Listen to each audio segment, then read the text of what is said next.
Hello, my name is Amy Weber. I am co founder of Speak, Learn, and Play in Brooklyn. I am also a child therapist and parent coach. This month at Speak, Learn, and Play, we are talking all about balance. And today I want to talk about balancing expectations and how to meet your child where they are. So, welcome.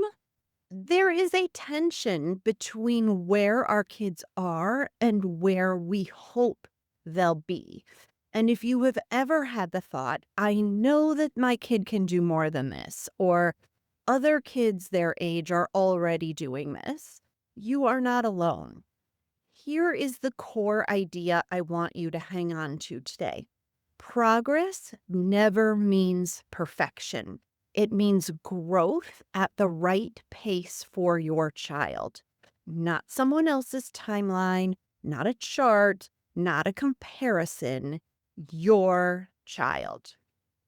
So let's talk about developmental readiness versus wishful thinking. This is something that is tricky to tease apart. Wishful thinking sounds a lot like they should be able to do this by now. If they just tried harder, I know they can do it. And sometimes that is true. And sometimes what looks like resistance or lack of effort or motivation is actually a skill that hasn't fully developed yet, a nervous system that isn't quite ready, or a demand that exceeds your child's current capacity. Developmental readiness sounds more like, what skills does my child actually have right now? What support do they still need? What's the next small step, not the final step? And here's the shift. When we expect skills before they're ready, we create more stress. When we meet readiness, though, we create momentum. So let's talk about comparison because this is a topic that sneaks in everywhere. Other kids, other families, siblings, even our own expectations of what childhood should look like. Comparison tells us we're behind, we should be doing more, something is wrong. And kids feel that. Even when we don't say it out loud, it can show up in our tone, our urgency, our frustration. And here's what happens: parents feel pressure, kids then feel that pressure, kids struggle more, and everyone feels worse. And it becomes a loop. But when we step out of that comparison, something really powerful happens. We start seeing our child clearly, not as a version of who they should be, but as who they actually are. And that is where effective support begins. So, if we're not aiming for perfection, what are we aiming for? We're aiming for what I would call just right goals. They're not too easy because that leads to boredom, and they're not too hard because that leads to overwhelm. But right in that middle space, we want to think about stretching without stressing.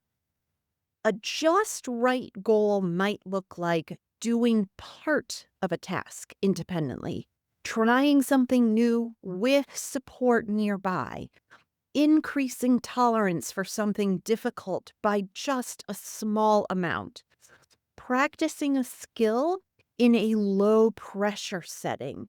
And here is a helpful question to ask: is this building my child's confidence or breaking it down?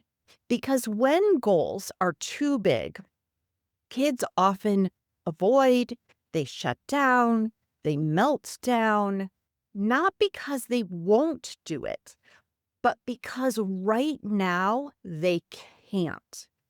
But when goals are just right, we start to see effort, engagement, small wins, and those small wins really add up.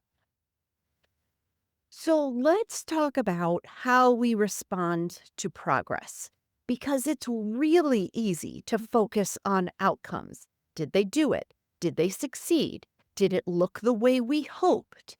But confidence doesn't grow from outcomes alone, it grows from effort. So instead of, you did it, we might say, you kept trying even when it was hard. I saw how much effort you put into that. You didn't give up. This shifts the focus from performance to process. And over time, kids start to internalize trying matters. I can keep going. I'm capable of growth. And that is resilience. So, as we wrap up this video, here is what I want you to take with you today. Your child doesn't need you to push them toward perfection. They need you to see them clearly, support them thoughtfully, and walk alongside them at a pace that works for their nervous system. Because when our expectations match their readiness, learning feels possible, effort feels safe, growth feels sustainable. So this week, you might ask yourself, am I expecting the final step or supporting the next step? That is the shift, and it changes everything. Thank you so much for being with me today, and I'll see you soon.